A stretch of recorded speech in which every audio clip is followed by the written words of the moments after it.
Creepypasta time. I used to work as a mall Santa, but one boy's Christmas list made me quit. It was the third time that day that I felt an unnatural warmth begin where the child was sitting on my leg. I'd grown past being disgusted by it. As I felt the first drops hit my leg inside the suit and begin to roll down my leg, I lifted the boy under the armpits, set him on his feet next to the chair, and stood up. He started crying, and the piece of paper he was gripping tightly in his little fist fell from his hand as he smothered his tears in his palms. "Hey, little man. It's okay," I said. "It happens. Let's get you to your mom so you can get cleaned up." I looked up, and saw a pretty blonde woman with arms full of shopping bags was already hurrying over, alerted either by the tears or the enormous wet spot on her son's pants. "I'm his mom," she said through rapid breaths from the hustle over. "Hi, ma'am," I said as she walked up. "It seems like we've had a bit of an accident." The mom's face flushed, clearly a bit embarrassed. "Oh, I'm so sorry. This has never happened before," she said. "It's really okay. Part of the job," I said, chuckling. The little dude was still bawling, which, I mean, fair. I generally don't love being covered in urine either, now not being an exception. I gave him my very best Santa head pat, and told him again that it was okay. "Please, Santa, you have to let us get you cleaned up," the mom said. "Really, it's okay. I've got spare pants in the mall supply closet, and I can wash down real quick in there, too," I told her. "Can I at least pay you for the cleaning costs?" I quickly glanced down at her hand, and saw no rings. "The mall already handles all of that. But, maybe you would let me buy you a drink sometime," I asked, hope in my voice. I thought maybe I could turn this pee situation into something nice, after all. The mom smiled this adorable, bashful smile, some of the flush returning to her cheeks. "That would be lovely," she said. "But you better not tell Mrs. Claus." "Oh, don't worry. There's no Mrs. Claus," I said, laughing. She grabbed a slip of scrap paper and a pen from a purse buried under the shopping bags, and scribbled down her phone number. "My name's Molly, by the way," she said.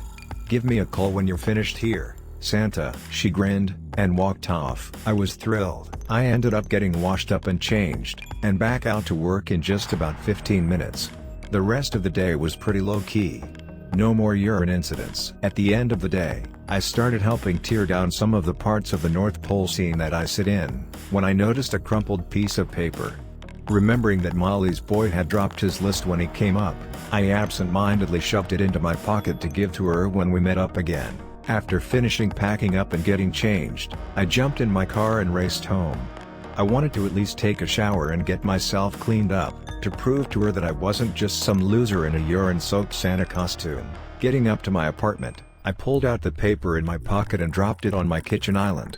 Grabbing my cell phone, I spun the piece of paper with Molly's phone number on it so that it faced me, and dialed her number. As the phone rang, I noticed some bright colors on the crumpled list to Santa.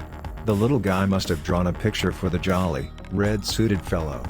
I pulled it closer to me, and was about to take a look when I heard the line connect. "Hello?" I heard Molly ask. "Hi," I said cheerfully, absently pushing aside the drawing. "It's Santa." Molly laughed. "I've been looking forward to your call," she said. "I'm glad to hear it," I said. "Would you be up for having that drink tonight?" "Of course," she replied, a smile in her tone. She gave me the address of a favorite pub near her place.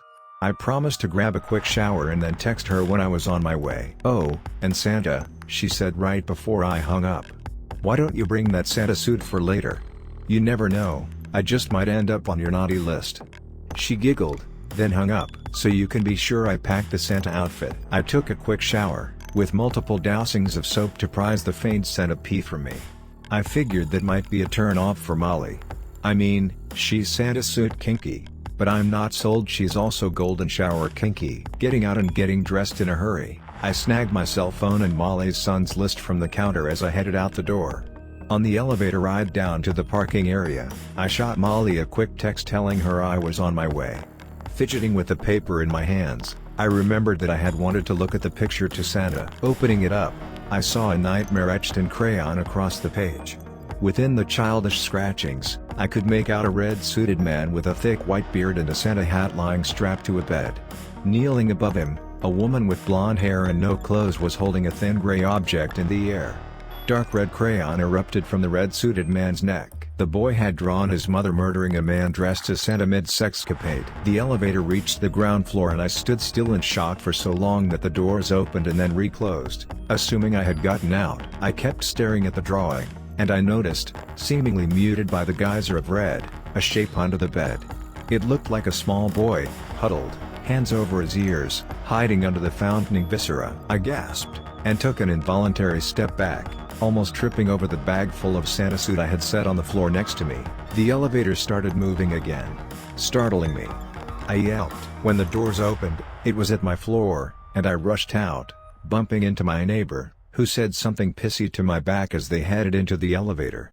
I unlocked my door, rushed in, and slammed it behind me, throwing the deadbolt. As the shock and adrenaline worked its way through my veins, I fell back against the door, slowly sliding down it until I sat on the floor.